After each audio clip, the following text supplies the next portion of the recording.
Hello and welcome to Daily News Simplified, an answer to what, why, and how of newspaper analysis from the perspective of UPSC examination. Today we have taken up New Delhi edition of The Hindu newspaper dated 8th February 2023. Topics for today's discussion are displayed on your screen. Let's begin the discussion. So, inspiration for the first topic of today's discussion comes from this news, which featured on page number 2 of the Hindu newspaper. News is about how Aam Aadmi Party and BJP are accusing each other for stalling mayoral polls. Now, you might know that election for Municipal Corporation of Delhi has been held recently, and AAP has won with a thin margin. Now, the whole issue is about the nomination of 10 aldermen by the LG of Delhi, to which AAP is accusing BJP that they are placing their persons so as to rig the mayoral polls. Now, the topic of municipality is pretty much important from the perspective of UPSC examination. As you can see here in GS paper 2, devolution of powers and finances up to local levels and challenges therein has been mentioned. The topic of local self-government also holds importance from the perspective of preliminary examination. As UPSC has been asking questions based on various constitutional provisions related to local self-government, as in 2016 it has asked a question based on constitutional provisions related to Panchayati Raj institution. Now try to attempt this question and let us know your answer in the comment box given below. So as you know, preliminary examination is around the corner, and UPSC has been asking questions specifically mentioning the term that according to the constitution, and even if not mentioning, it means the same. As you can see in this question of 2016, it has been asking the criterias as per the constitution itself. So it is very important to look at the constitution, as it is difficult for you to segregate between statutory, executive and constitutional provisions in the standard textbooks. So here in this discussion, we will be looking at the articles or the provisions as they are mentioned in the constitution itself. And after having a look at the constitutional provisions, we will also look into the challenges pertaining to the municipal corporation and the way forward. So as we all know, the 74th Constitutional Amendment Act of 1992 added Part 9A to the Constitution, which was termed as the municipalities. It consists of provisions from Article 243P to Article 243ZG. It also added a new schedule to the Constitution, that is Schedule 12, which contains 18 functioning items of the municipalities.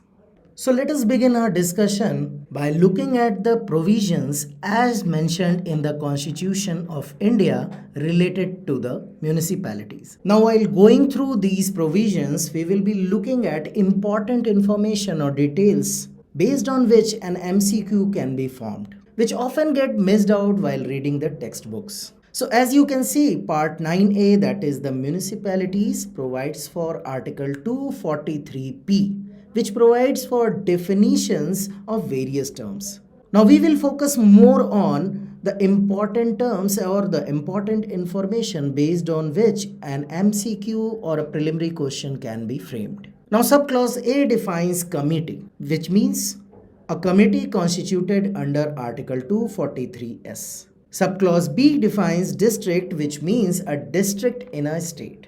Now subclause C defines metropolitan area, which means an area having population of 10 lakh or more, comprised in one or more districts and consisting of two or more municipalities or panchayats or other contiguous areas. Next line says it is specified by the governor by public notification to be a metropolitan area for the purpose of this part. So Constitution authorizes governor to declare any area as a metropolitan area. Municipal area means territorial area of a municipality as notified by the governor. Now municipality means an institution of self-government constituted under Article 243Q. Panchayat means a panchayat constituted under Article 243B. While population means the population as ascertained at the last preceding census of which relevant figures have been published. Now Article 243Q defines the constitution of municipalities. It says there shall be constituted in every state, and it defines various categories. A Nagar Panchayat for a transitional area, that is an area in transition from rural area to an urban area. A municipal council for a smaller urban area and municipal corporation for a larger urban area. It further says, provided that a municipality under this clause may not be constituted in such urban area or part thereof as the governor may, having regard to the size of the area and the municipal services being provided or proposed to be provided by an industrial establishment, then the governor may deem fit by public notification specify to be an industrial township. Now understand this with an example. You might have heard about Tata City in Jamshedpur, Bokaro Steel City, or the NTPC township nearby you. Through these provisions, the duty of providing municipal services to the population is transferred to the industrial establishment. As in the case of Tata City of Jamshedpur, it is the Tata Group which provides the municipal services to the population. So is the truth with the NTPC township. Now this notification is also given by the governor. Now subclause 2 provides for criteria. It reads that in this article a transitional area, smaller urban area or larger urban area means such area as the governor may, having regard to the population of the area, the density of the population therein, the revenue generated for local administration, the percentage of employment in non-agricultural activities, the economic importance of such other factor as he may deem fit, specify by public notification for the purposes of this part. So population, density, revenue generated and percentage of employment in non-agricultural activities are some of the criteria on the basis of which governor decides whether an area is a transitional area, smaller urban area or a larger urban area. Now Article 243R provides for the composition of municipalities. It says that all the seats in a municipality shall be filled by persons chosen by direct election from the territorial constituencies. It says that all the seats in a municipality shall be filled by a person chosen by direct election from the territorial constituencies in the municipal area, and for this purpose each municipal area shall be divided into territorial constituency to be known as wards. Now the subclause 2 says the legislature of a state may by law provide for the representation in a municipality of a person having special knowledge or experience in municipal administration. Now using this very provision and under Delhi Municipal Corporation Act of 1957, LG of Delhi has nominated 10 persons to the Delhi Municipal Corporation. Now second is the member of the House of the People, that is Lok Sabha, and the member of the Legislative Assembly, that is Vidhan Sabha of the state representing constituencies which comprise wholly or partly the municipal area. Third is the member of Council of States, that is Rajya Sabha, and the member of Legislative Council, that is Vidhan Parishad of the state, registered as electors within the municipal area. Now the point that has to be kept in mind that the requirement of registered as elector within the constituency is not required in the case of election to the Council of State, that is Rajya Sabha. But for representation in municipality, the members of Council of State and Legislative Council should be registered as electors within the municipal area. Now fourth, representation can be chairpersons of the committees constituted under clause 5 of Article 243S. Now subclause 2, subclause B provides for the manner of election of chairperson of municipality. Now note this point that while the seats of municipality shall be filled by person chosen by direct election, Constitution says that state may by law provide the manner of election of the chairperson of a municipality. Now another important issue that stems out from this particular provision, that is Article 243R, is that when a member of parliament or member of legislative assembly will be represented in the municipality, he or she is bound to overshadow every prospect of the municipality. So this provision is in direct conflict with the aspiration of devolution of power. Moving further, Article 243S provides for constitution and composition of wards committee. It says that there shall be constituted wards committees consisting of one or more wards within the territorial area of a municipality having a population of 3 lakh or more. It says that legislature of a state may by law make provisions with respect to the composition and the territorial area of a ward committee, the manner in which the seats in a ward committee shall be filled. The subclause 3 says that a member of municipality representing a ward within the territorial area of the wards committee shall be a member of that committee. Subclause 4 says where a ward committee consists of one ward, the member representing the ward in the municipality, or two or more wards, one of the members representing such wards in the municipality elected by the members of the wards committee shall be the chairperson of that committee. Now subclause 5 says nothing in this article shall be deemed to prevent the legislature of a state from making any provisions for the constitution of committees in addition to that of wards committee. That means state legislature may by law provide for further creation of ward committees. Now Article 243 provides for the reservation of seats in the municipalities. Subclause A talks about providing reservation for the people belonging to scheduled caste and scheduled tribe categories in proportion to the total number of seats that are to be filled by direct election in that municipality. While subclause 2 says not less than 1/3 of the total number of seats reserved under clause 1, that is for scheduled caste and scheduled tribe category, shall be reserved for women belonging to the same category, that is scheduled caste and scheduled tribe. Subclause 3 says not less than 1/3 of the total number of seats to be filled by direct election should be kept aside for the women. Let us understand this through an example.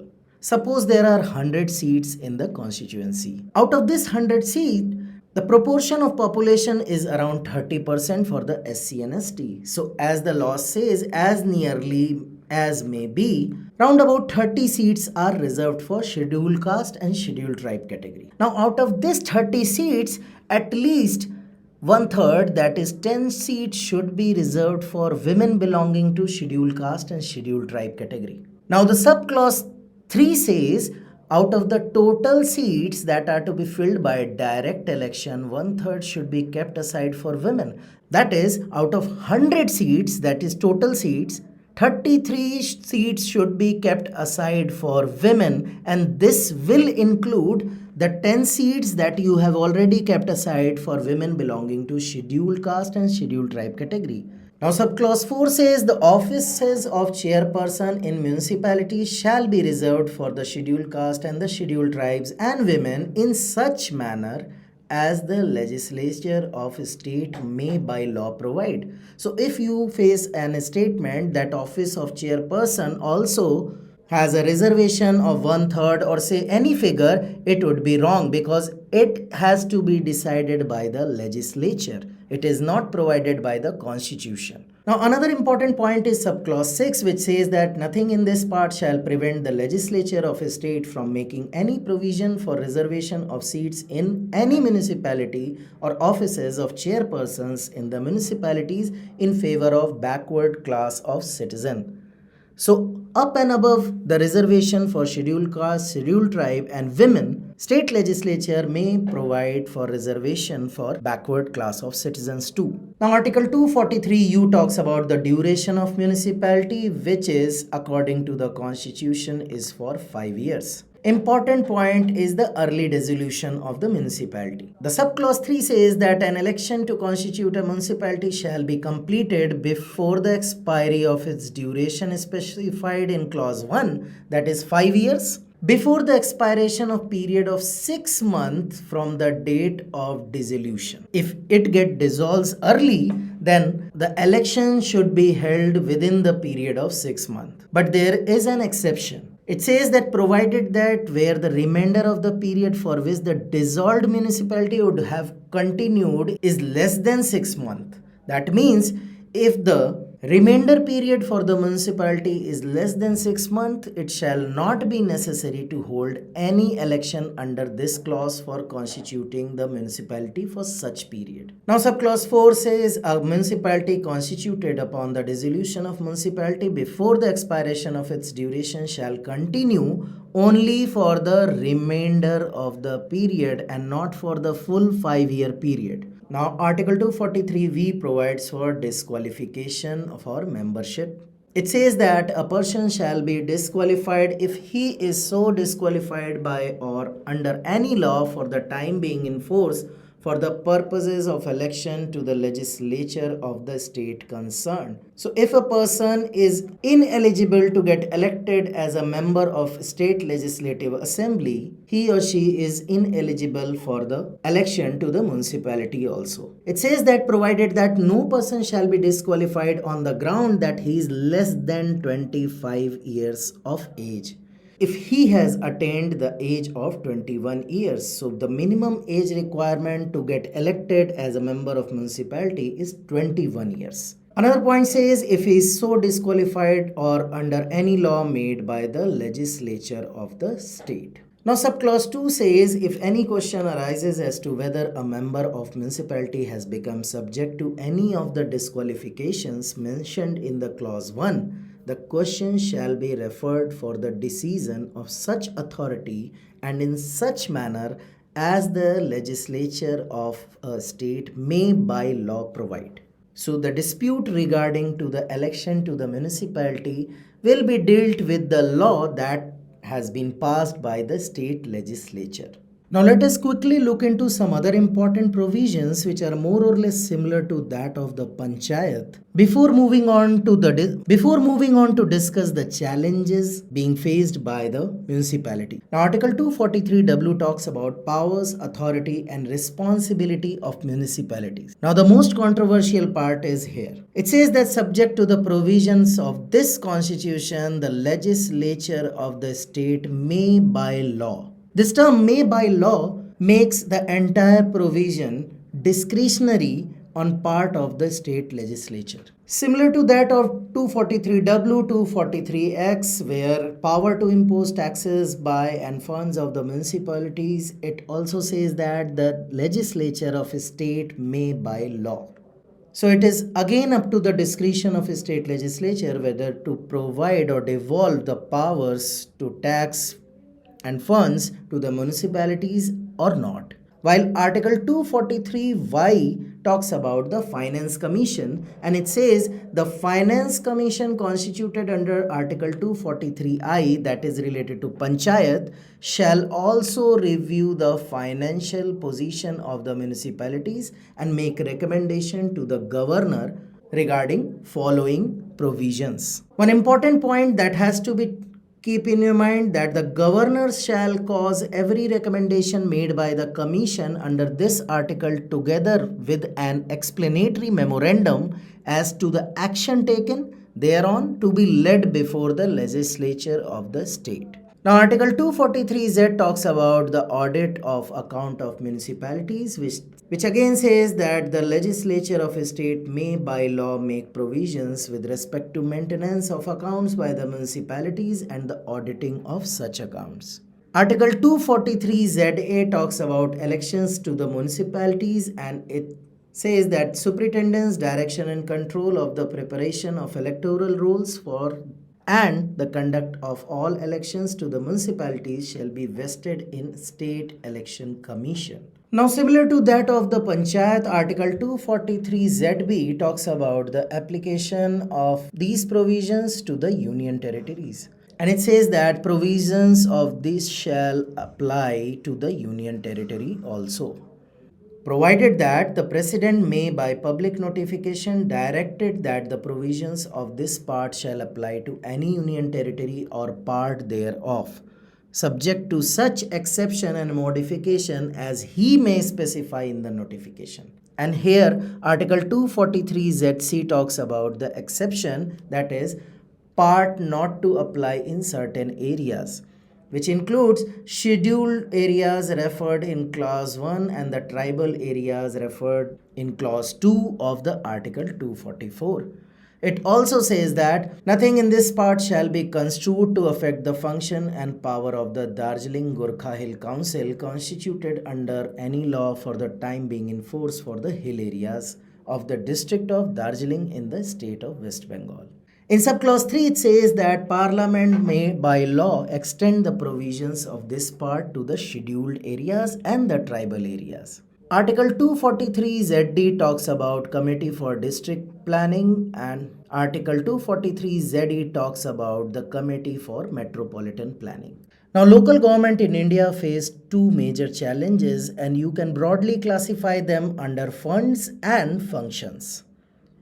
The state government holds the power to delegate functions to local government, but most of the states have not delegated enough functions, which negatively affects the efficiency and effectiveness of the system. The 74th Amendment requires the establishment of district planning committee in each district, but according to a study by India Development Review, these committees are non-functional in about 9 states and have failed to prepare integrated plans in 15 states. Financially, local government expenditure as percentage of GDP is only 2%, which is low compared to other major economies. Most local bodies are heavily reliant on external sources for funding, with around 80 to 95% of revenue obtained from state and union government loans and grants. The devolution of funds is associated with conditions and controlled by government appointed officers rather than elected representatives. The state finance commissions required to be established every 5 years are not established as per the constitutional requirement in some states. Some experts believe that the local governments are themselves reluctant to collect property taxes and user charges due to fear of public backlash, leading to dependence on top-down programs. Now, the functioning challenges include requirement of organizational capacity, including staff such as office and clerical workers and social mobilizers. But staffing is inadequate. Many panchayats have a single overburdened secretary. Another issue is centralization of local services through technology has limited local decision making. Other challenges include criminal elements and contractors are attracted to local government elections, especially in urban areas, and often win through corrupt means, as these elections receive less scrutiny than state assembly or general elections. Local government elections are often delayed, leading to long periods without functioning local governments. Despite a relatively high level of literacy and education, city residents do not take enough interest in the functioning of the urban government bodies. For example, the turnout in municipal election in Delhi and Mumbai in 2017 was only 53% and 55% respectively. Women have been empowered through reserved seats for representation, but the Sarpanch Pati syndrome hinders their effectiveness, with male relatives often wielding actual power over the nominal female head. Now, here are some suggestions related to improving the functioning of local government bodies in India.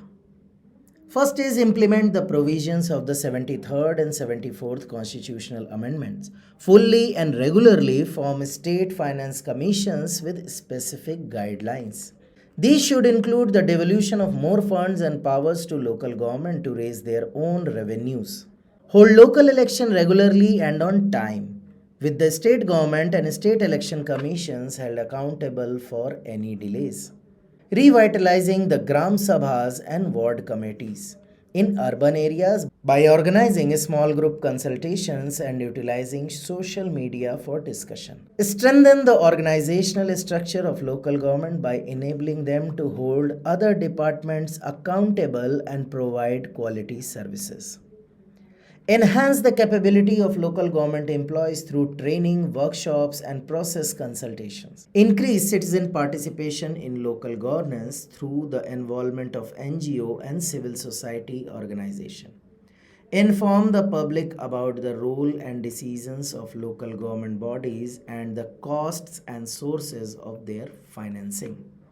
Our next discussion is based on this news which featured on page number 6 of the Hindu newspaper. Now the budget for 2023-24 has attempted to address the aspirations of different segments of society. It is a good effort in a difficult situation. But how far do the budget provisions go to meet the two fundamental goals of growth and stability? The two must go together for sustained growth over the medium term, which will be the answer to many of India's socio-economic problems. Now, growth is affected by the size of the government expenditure and its revenue and capital components. Government expenditure is budgeted to grow at 7.5%, while nominal GDP growth is estimated to fall from 15.4% to 10.5% in 2023 and 24. Thus, the total expenditure relative to GDP is shown to fall from 15.3 in 2022 to 23 to 14.9% in 2023 and 24. The composition of government expenditure, however, would be growth positive. Now, the topic of fiscal consolidation is very important from the UPSC perspective. A syllabus of GS paper 3 clearly mentions the issues relating to planning, mobilization of resources, growth, development, and employment. If you will see to the previous year question in preliminary examination in 2018, UPSC has asked a question based on FRBM, that is Fiscal Responsibility and Budget Management, which is a tool for fiscal consolidation. Now try to attempt this question and let us know your answer in the comment box given below. Now here in this discussion, we will be looking into what is fiscal consolidation, why it is important, how it can be achieved, and what are the recommendation of 15th Finance Commission with regard to fiscal roadmap that India should follow. So let us take up today's discussion. Now first, what is fiscal consolidation? Fiscal consolidation is a set of measures aimed at reducing a government's budget deficit and improving its financial position. It typically involves a combination of spending cuts and revenue increases to bring down government's overall debt to GDP ratio and restore confidence in the government's financial stability. The goal of fiscal consolidation is to achieve a sustainable level of public debt over the long term. This is important because large and persistent budget deficit can lead to higher inflation, lower economic growth, and an increased risk of financial crisis. In some cases, high levels of public debt may also limit a government's ability to respond to future economic shocks or provide essential public services. To achieve fiscal consolidation, governments may need to implement a variety of measures, including reducing spending on discretionary programs, reforming entitlement programs, increasing tax revenue, and selling government assets. The specific measures used will depend on number of factors, including the size and composition of the budget deficit, the economic and political context, and the government's priorities and goals. The 15th Finance Commission recommended a specific path for fiscal consolidation, setting a target of the central government's fiscal deficit at 5.5% of GDP for 2022-23. In a pessimistic scenario, this target was increased to 6% of GDP. So why fiscal consolidation is important? In India, the fiscal deficit serves as a crucial measure for government's financial stability. The FRBM Act in India outlines the targets for fiscal consolidation. Given the current economic situation, it would be wise to gradually work towards reducing the fiscal deficit while using fiscal policy to support and promote future economic growth. So, how it can be achieved? First is through improved tax realization. By enhanced efficiency of tax administration, eliminating tax avoidance, enhancing tax compliance. Secondly, by enhancing tax to GDP ratio.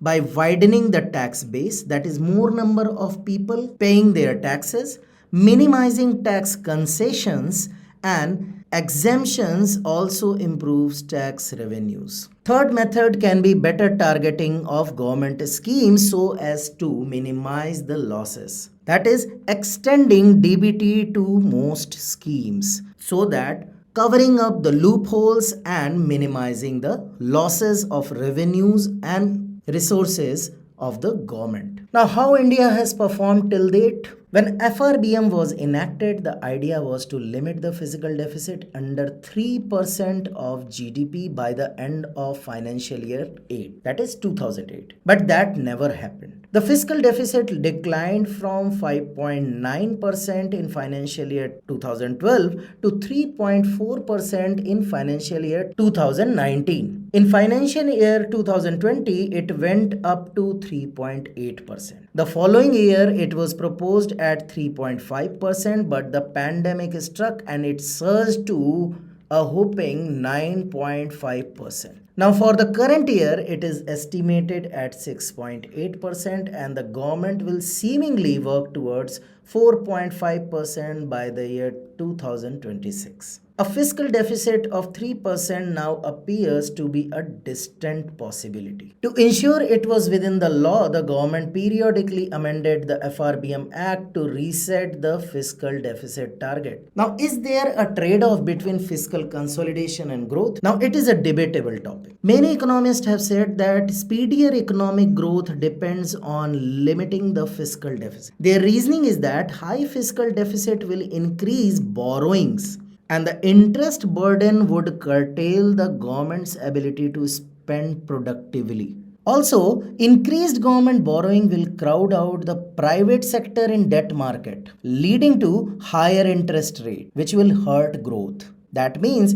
if government starts borrowing more, there would be less credit for the private sector, and which will lead to higher interest rate and which will ultimately hurt the growth. Other economists have argued that fiscal consolidation is not a fiscal compression mechanism.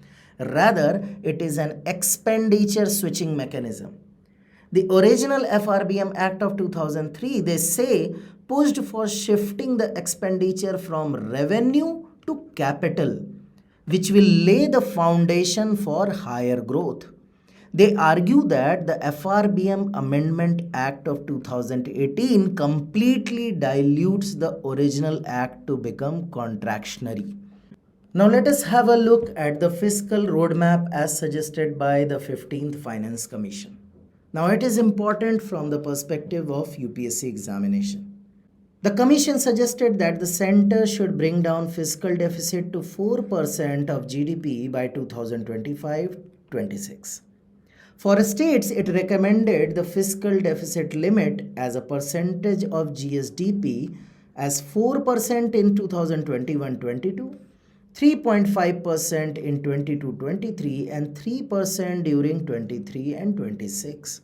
The Commission observed that the recommended path for fiscal deficit for the center and state will result in a reduction of total liabilities. It recommended forming a high-powered intergovernmental group to review the Fiscal Responsibility and Budget Management Act, that is FRBM, and recommend a new FRBM framework for center as well as states and oversee its implementation. Commission says that income and asset-based taxation should be strengthened.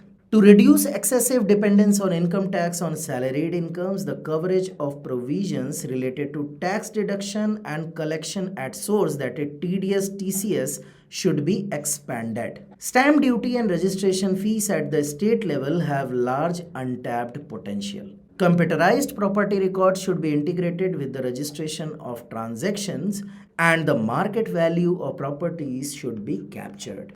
State governments should streamline the methodology of property valuation. Commission also suggests that the inward duty structure between intermediate inputs and final outputs present in GST needs to be resolved. Revenue neutrality of GST rates should be restored, which has been compromised by multiple rate structure and several downward adjustments. Rate structure should be rationalized by merging the rates of 12 and 18%. States need to step up field efforts for expanding the GST base and for ensuring compliance. A comprehensive framework for public financial management should be developed. An independent fiscal council should be established with power to assess records from the center as well as the states. The council will only have an advisory role. A time-bound plan for phased adoption of a standard-based accounting and financial reporting for both center and states should be prepared, while eventual adoption of accrual-based accounting is being considered. The center as well as the state should not resort to off-budget financing or any other non-transparent means of financing for any expenditure. A standardized framework for reporting of contingent liabilities should be devised. Both center and state should strive to improve the accuracy and consistency of macroeconomic and fiscal forecasting. Lastly, it says states should amend their fiscal responsibility legislations to ensure consistency with the center's legislation. In particular, with the definition of debt. States should have more avenues for short-term borrowings other than the ways and means advances, an overdraft facility from the Reserve Bank of India. State may form an independent debt management cell to manage their borrowing programs efficiently. Our next discussion is based on this news, which featured on page number 10 of the Hindu newspaper. With bilateral payments still not streamlined against the backdrop of Western sanctions, especially for defense deals, India and Russia are set to hold bilateral financial meetings under the framework of the Intergovernmental Commission. Russian envoy in India Denis Alipov said that the Vostro accounts have been opened.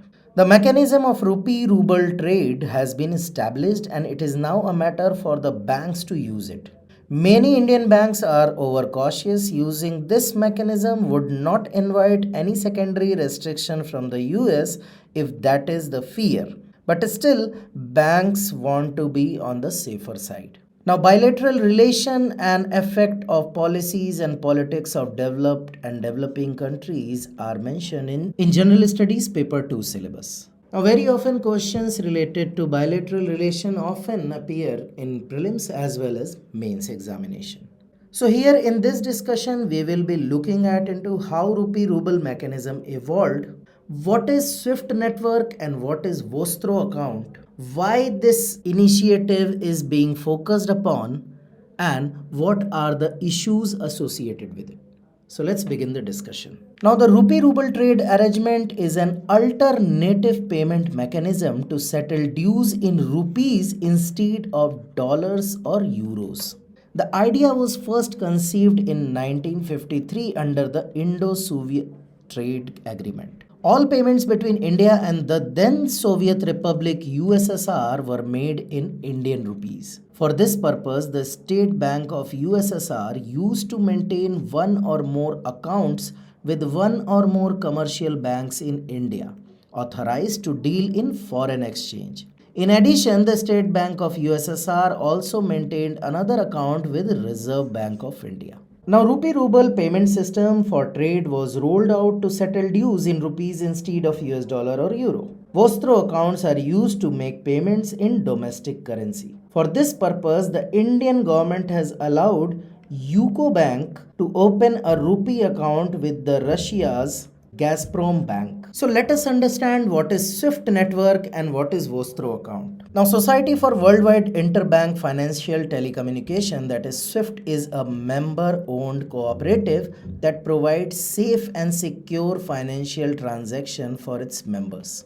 This payment network allows individuals and businesses to take electronic or card payment even if the customer or vendor uses a different bank than the payee. SWIFT today is the largest and most streamlined method of international payment and settlement. SWIFT works by assigning each member institution a unique ID code, which is known as BIC number, that identifies not only the bank name but the country, city, and branch also. SWIFT has been used to impose economic sanctions such as on bad actors like Iran and Russia. Now, in light of this economic sanction, Vostro accounts are being talked about. Now, Vostro account is an account which a foreign bank opens with an Indian bank in domestic currency, that is rupee. Ever since the US imposed sanction on Iran, India could not engage in dollar-denominated trade with the country. Hence, a rupee real trade mechanism was put in place in 2018. Under this, oil refineries from India would deposit rupee in two designated banks, that is UCO Bank and IDBI Bank, for import of crude oil from Iran, and the fund was used to clear dues to exporters from the country to Iran. So why there is need now to have a similar mechanism between India and Russia? First reason is the trade.